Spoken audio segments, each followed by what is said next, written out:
Could the European Union fall apart, split into two, or see an exit by a country like Greece?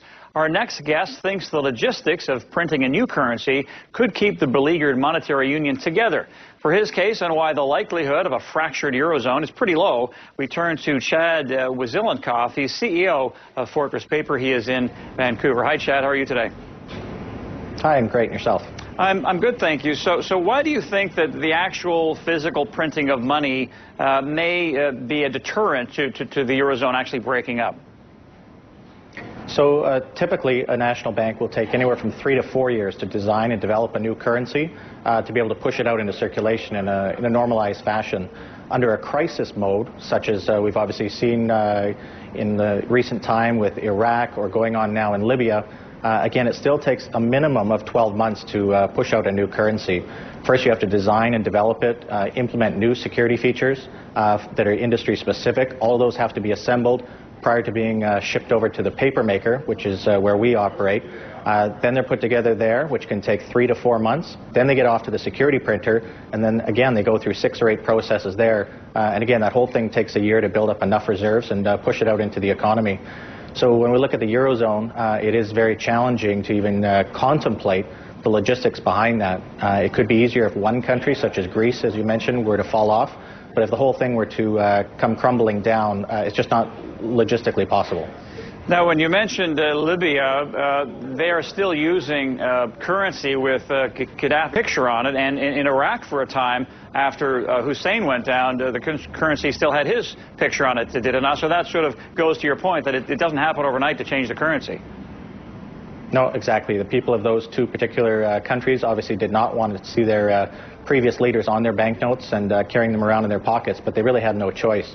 During crippling times like that, the first thing is to save the economy, get things flowing again, get capital moving, increase consumer spending, and it basically rebuild an entire banking system, first and foremost, and then sort of the last stage is to replace the currency to change the dictator on the front.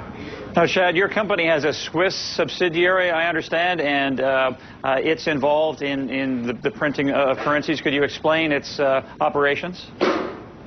Sure. So one of our subsidiaries is located in Switzerland. We are the sole banknote provider for the Swiss franc. We make the euro for 10 of the 17 euro countries. We also make currencies for about a dozen other countries on any given year around the world. Okay, let's get back to Greece, and maybe you could lay out a scenario for us whereby, let's say, Greece does exit the Eurozone, and then they need to and want to start printing the drachma. How would that all work, and could it be disastrous? First and foremost, they would probably have no choice but stick with the euro currency. Again, creating a new drachma would take a minimum, really, 9 to 12 months, and probably most likely even fast-tracking it would take that 12 months. But again, the very next day after this breakdown, and obviously that'd probably be in the event of the government defaulting, they still need to pay all the employees, people need to go to the stores to buy their milk, and they need that sort of medium, otherwise everything needs to go to the barter system, and obviously that's not a reasonable solution.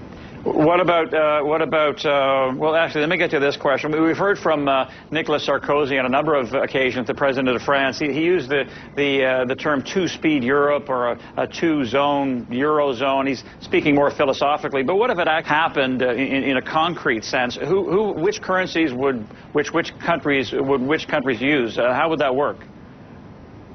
So currencies in general are issued by national banks. Usually it's one national bank per country, such as in Canada, the United States, etc.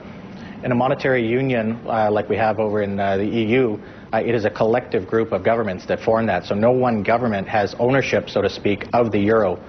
There's also approximately 875 billion in circulation. Again, those notes represent a liability. Again, there's trust inherent in those bills that you could turn them in and get that money or a different exchange rate, but a different currency from a national bank. So no government is going to want to take that on. There is a possibility of a breakdown into, say, two unions, so to speak, one being led by the French and one by the German, but it would require some unilateral agreements to both be able to utilize the euro, because you just can't change out that currency in a timely fashion. Right now there's the equivalent of about 15 billion individual banknotes in circulation right now in the Eurozone, which equates to about 15,000 tons of banknote capacity. Of the non-government-owned banknote capacity or commercial capacity, that would represent about 30% of the global supply. And again, it would take a couple of years to change out all of the euro. I understand, Chad, that euro production next year is expected to be up by 40%. Why such a big jump? Just consumer confidence. People are less likely to keep as much money in banks. Other people just have a bit larger emergency fund, so to speak. And just individual countries as well. If you were sitting in Greece and worried about the stability of your banks and your life savings, again, you might be tempted to pull that currency out. The other thing we're seeing is a huge increase in high denomination banknotes, and that's happening in more secure countries around the world, such as whether it's the 1,000 Swiss franc, the 500 euro, other large nation banknotes. Again, these banknotes are not used for transactions. People aren't buying coffee or newspapers with those. That's strictly a store of wealth, and again, the huge increases in those particular volumes these days. Let's get back to this country as we wrap things up here. The Bank of Canada just introduced the new $100 polymer bill. What do you think of it? And I understand you have sort of a rival product that you think may be a little bit at least different, if not better. Yeah, so Canada has adopted a polymer banknote, so it is basically a plastic type of banknote.